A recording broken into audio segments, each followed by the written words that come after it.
Contrary to popular belief, the regiments of the Astra Militarum, or more popularly known as the Imperial Guard, are not a uniform and standardized fighting force. Most newcomers to the lore fail to realize this because their primary introduction to the Imperial Guard are the very vanilla-looking Cadian Guard. But as you dive deeper into the Astra Militarum, you begin to understand how widely different each regiment truly is. Now, I have a lore video explaining why this non-standardization is so important for the Imperium, and you can check it out by following the link on the screen or in the description below, but today we are going to get a first-hand look at 3 of the most unique regiments of the Imperial Guard.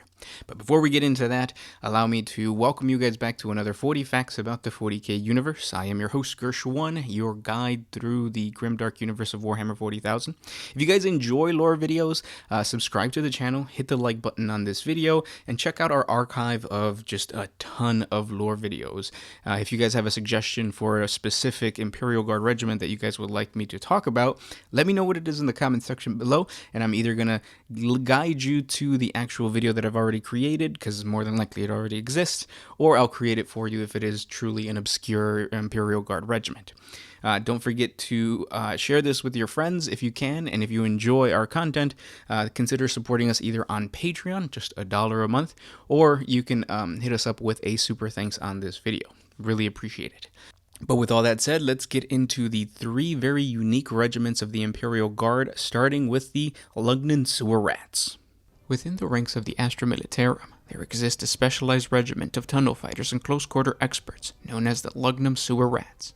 These rugged warriors hail from the frontier mining world of Lugnum in the Golgena Reach subsector of the Calixis sector. Because of the larger and more resource-rich mining planets of the area, such as Sephiris Secundus, Lugnum had always been overshadowed, and the rich ore mines of the planet were not as flashy of a resource, and as such, largely seen as underwhelming.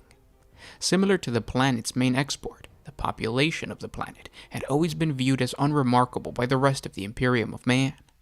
Although the trillions of laborers committed themselves to the backbreaking mining process that provided for the entire sector, the people were largely seen as insignificant. That is until the Adeptus Administratum began to recruit from this mining planet.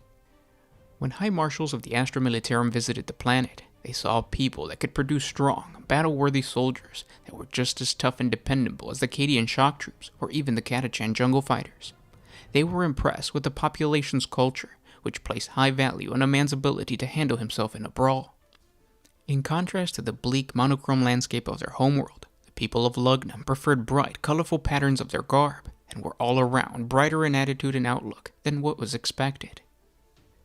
The recruits also remarked that the people of Lugnum have always been faithful, honorable, and hard-working throughout Imperial history. Lugnum's men and women take to heart the Imperial ideology that work earns salvation. The simple knowledge that they serve the Emperor of Mankind was more than enough to content most of Lugnum's inhabitants as they toiled away in the darknesses of the mine.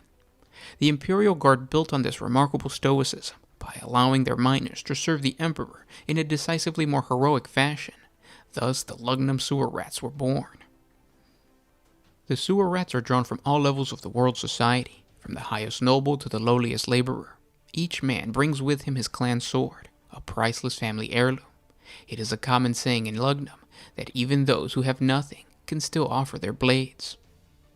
What's remarkable about this tradition is the craftsmanship of the Lugnum familial blades. Even the poorest family of the deep miners can boast a blade of the finest workmanship and the sharpest edge. This has led to rumors that the nobles of Lugnum hoard the finest ores for their own personal use, or even hide entire mines of rare materials from Imperial surveyors, although investigation and testing has so far lent no credence to such stories. It's tradition that when a soldier falls on the battlefield, his squad mates see it as a matter of grave honor to recover their blade, in fact placing a much higher priority on recovering the sword than the actual body. This cultural value explains the regiment's preference for close-quarter combat. Since their introduction into the Imperial Guard, many generals have utilized the Sewer Rats on countless different battlefields and across many different sectors, earning them great renown within the Astra Militarum. It has been centuries since the soldiers from Lugnum have been referred to as Sewer Rats. The source of their moniker is shrouded in folklore and myth, and many different stories exist that attempt to explain the title, but the truth has long been forgotten. Regardless, the people of Lugnum have adopted the disparaging name as a source of pride, a characteristic of their dour humor for which they are known. Lugnum regiments are often assigned operations to which their expertise is suited. These include such theaters of war as the depths of a hive city, the catacombs of a shrine world, and on occasion, the corridors of a voidcraft or a space hulk. Logically, the Lugnum sewer rats are often called upon to fight on mining worlds. Casualties during such missions are often jokingly chalked up to a case of homesickness by the Lugnum guardsmen. Most Lugnum sewer rats have experience serving on deep mining operations back home, during which they might operate at lung-crushing depths for weeks or months without returning to the surface at all. Men and women serving under such conditions must learn a certain degree of self-sufficiency, as mine collapses, rock pirates, and other hazards can easily prevent the delivery of such needed supplies. Lugnum miners tied to the Imperial Guard often ply their skills on the battlefield, making the best of available resources and finding creative uses for common equipment. Although the sewer rats have demonstrated the population's loyalty to the Emperor of Mankind, the planet itself is haunted by the atrocities committed by Lady Orlea Grey, a former planetary noble. Rumors whispered upon the planet questioned if she was even human. Despite attempts by the authorities to cover up the truth, there are few on Lugnum who have never heard of the sadistic blasphemies committed by Grey and her accomplices in the once fruitful Ironback mines, though few know or even suspect the true scale of her crimes. The Ironback mines have long since been sealed by order of the Inquisition, so that the lingering taint of chaos does not pollute Lugnum's material output or its population. Rumors persist, however, of dark, twisted things glimpsed in the deepest shafts of Lugnum's other mines, ghoulish figures that may have once been human. Nevertheless, the regiments of the Lugnum sewer rats continue to act as exemplars in their field of expertise, regardless of the troubles back home. One of their most notorious regiments is the Lugnum sewer rats 3rd Light Infantry Regiment, which was sent as the main weapon against the orcs and the human secessionist force known as the Severan Dominant on the mining world of Hervara. The regiment has received many accolades for their efficiency when engaging the secessionists, but they have been marked less effective against the greenskins. The sewer rats have suffered significant losses against the orcs, leaving them well motivated to seek vengeance against the brutal Xenos. When they arrived on the planet, the regiment was divided into several battle groups, with each being assigned a different campaign in the ongoing conflict. The Imperial High Command decided to integrate the sewer rats along with the local planetary defense forces, providing both an understanding of tunnel fighting and the local area. Despite suffering severe losses due to close-quarter fighting, the Lugnum 3rd remains the most efficient unit of tunnel fighters amongst the Imperial Guard forces present on the planet. Now let's take a look at an offshoot of a bigger regiment, which is the Vostroyan Firstborn, by looking at the Void Shrikes.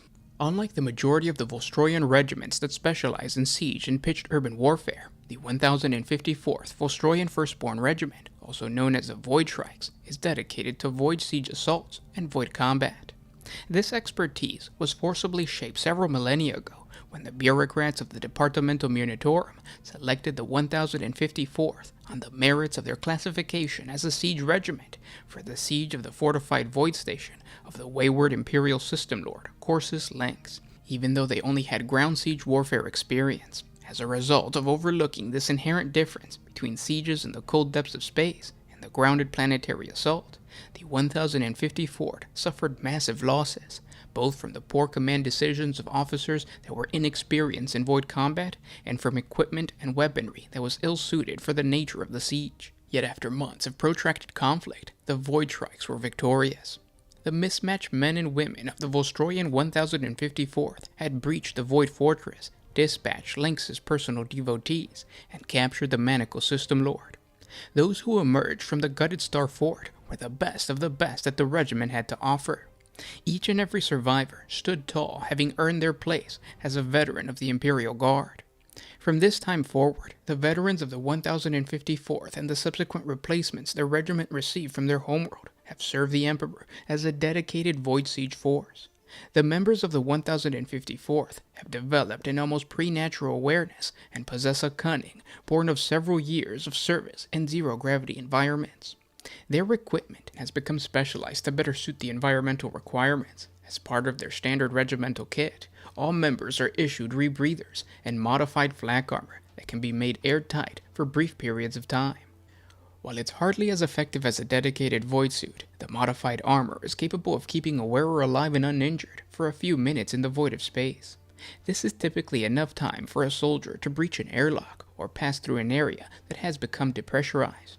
Against the regiment's doctrines, many of the regimental soldiers make further modifications to their flak armor to increase its effectiveness in such situations, although at the cost of their maneuverability. The regiment's officers don't sanction these modifications, but in spite of this, many of the non-commissioned officers overlook the entire problem. They recognize that the changes are generally traditions associated with platoons and companies that have served the regiment for millennia, and attempting to enforce the official doctrines could have serious consequences for overall morale. The Departamental Militarum has rarely deployed the Void Shreks effectively because they don't meet the expectations of other siege infantry, leading to a broad range of assignments that are widely inappropriate for the regiment's expertise and training. Sometimes they completely lack the required equipment to complete an assignment, or a regiment sustains high levels of casualties. Examples have included subterranean assignments on mining worlds, missions to aerial assaults upon an ocean world, and numerous deployments to face rebellious forge worlds. Also, the Departamental Militarum has been incapable of providing the regiment with the necessary war gear to function effectively, making supplies a constant concern for the regimental command.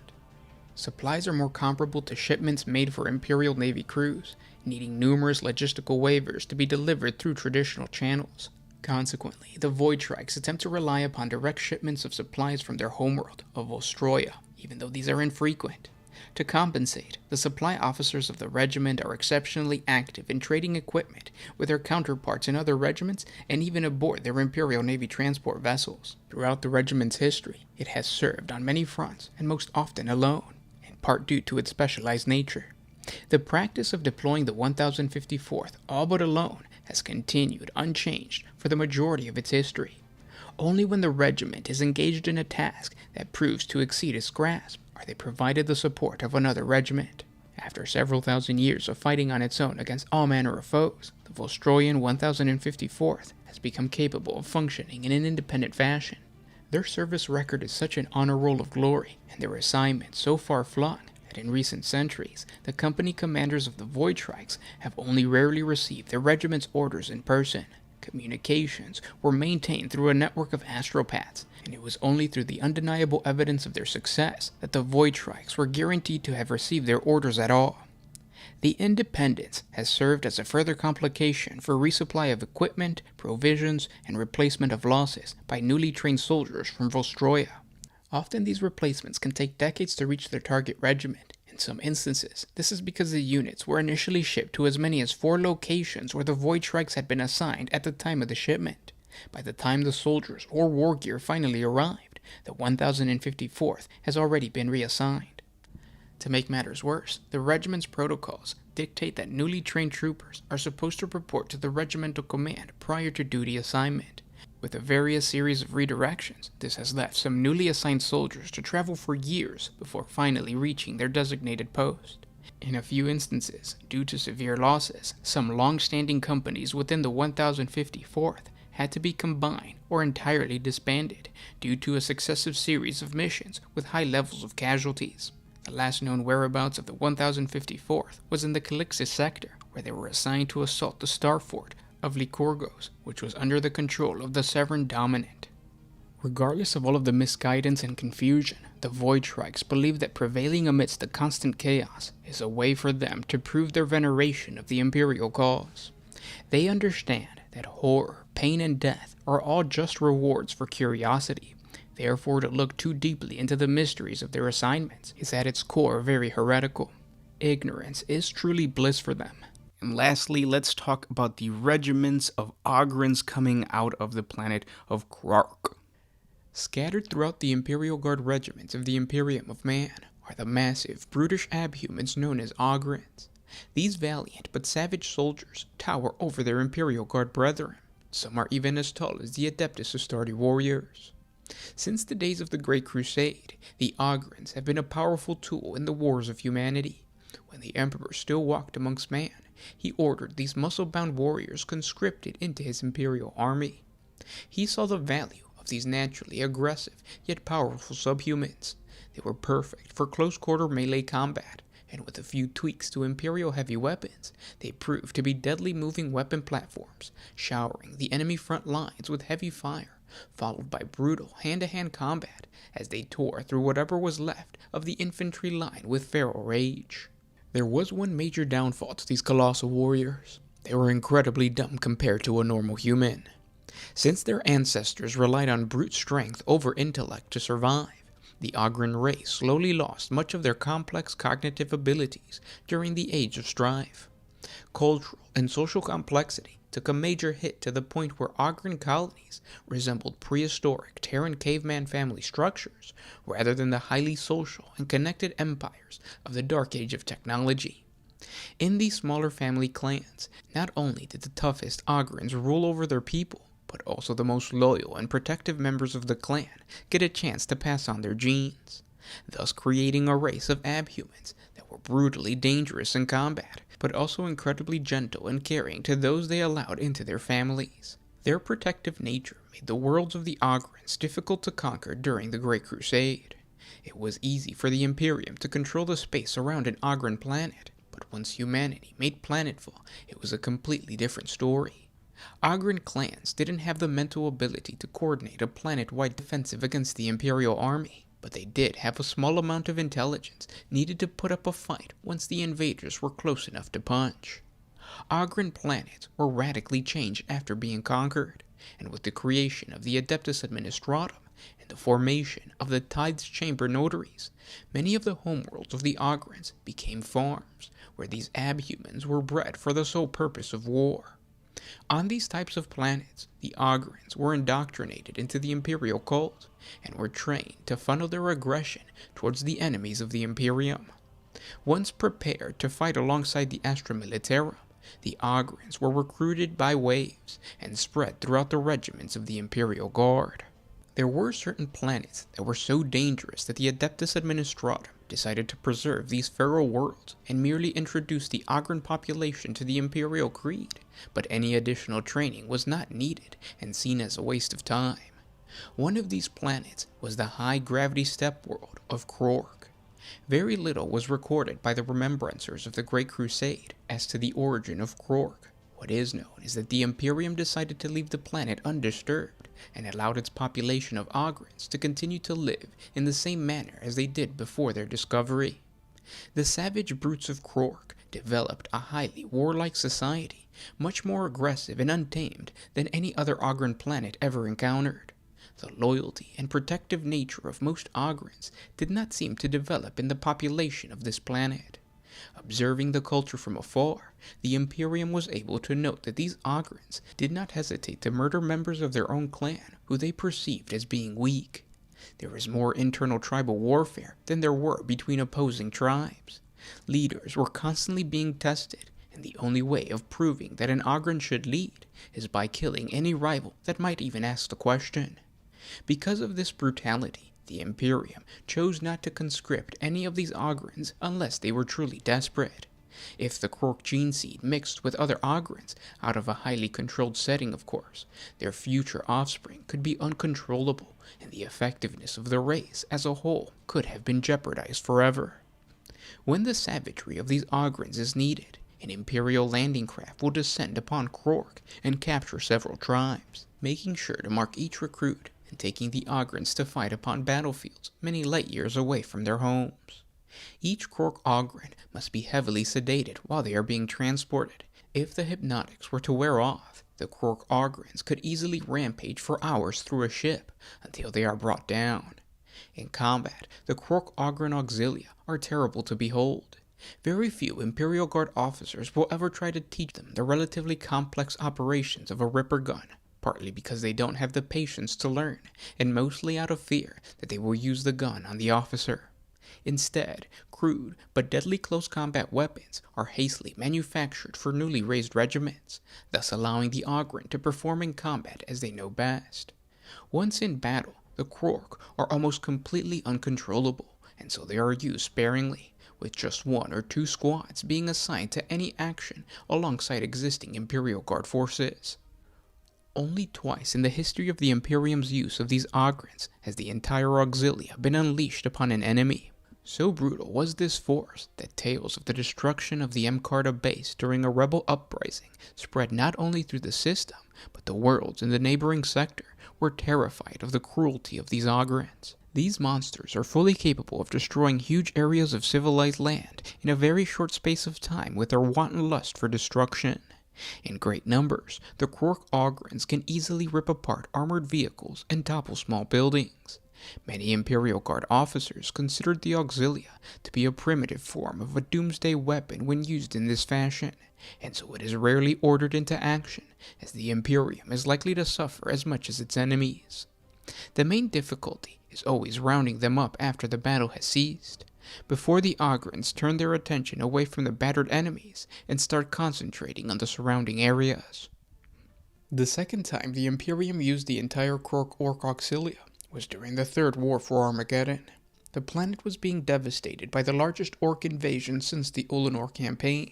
Desperate for aid, the Imperial Military High Command weighed out their options and decided that they would risk collateral damage. Initially, the entire force was loaded onto the transport ship, with only enough crew to land the beast on the Netheria Peninsula of Armageddon. This location was chosen because it was isolated enough that if the Krogg Ogryns defeated the Orcs, they would be blocked from coming onto the main continent by the massive Tempest Oceans to the north. When the cargo was disgorged, the region that was essentially a frozen wasteland became engulfed in violence as the Krogg Ogryns clashed with the dreaded Orcs of Gotskull's Great Wall. The two barbaric forces unleashed their bloodlust, and it is said that within a few hours, the ice-covered peninsula ran red with blood of the slain. These sadistic armies tore each other apart, until the battle was no longer on the frozen ground, but instead fought on top of the Orc and Ogryn bodies. The Ogryns were successful enough to push towards the Orcs' main landing site, where a massive Orc fortress crashed into the frost-covered earth. Very few reports exist on the status of the Krogg Ogryn force. As was expected, the Auxilia broke all communication with the Imperial High Command as soon as the battle begun. The only information that has been gathered is that the Ogryns are still seen fighting the Orcs. How many still remain is unknown. Some say the Ogryns have resorted to eating Orc flesh as a means to survive, and yet others report that Ogryns are thriving, and the Abhumans have begun to take over the Orc rocks to the south of the Imperial stronghold. Scarier reports exist of enslaved Ogryns fighting the Imperial Guard forces alongside Orcs, and Ogryns being taken care of by Gretchen underlings. If this betrayal is true, this might mean the exterminatus of the planet of Krogg. And those are just 3 regiments that are very unique to the Imperial Guard. If you guys want to check out more lore on the actual regiments of the Astra Militarum, I'm going to include a link up above on screen or in the description below to another 7 awesome regiments of the Imperial Guard. Each one of them very, very unique. I definitely recommend you check out that video. Again, if you guys enjoy this content, smash the like button, subscribe to the channel, and if you can, support us on either Patreon, $1 a month, or hitting us up with a super thanks. Thank you guys so much for hanging out, and we'll talk tomorrow. This is Gersh1 with One Mind Syndicate signing out. Always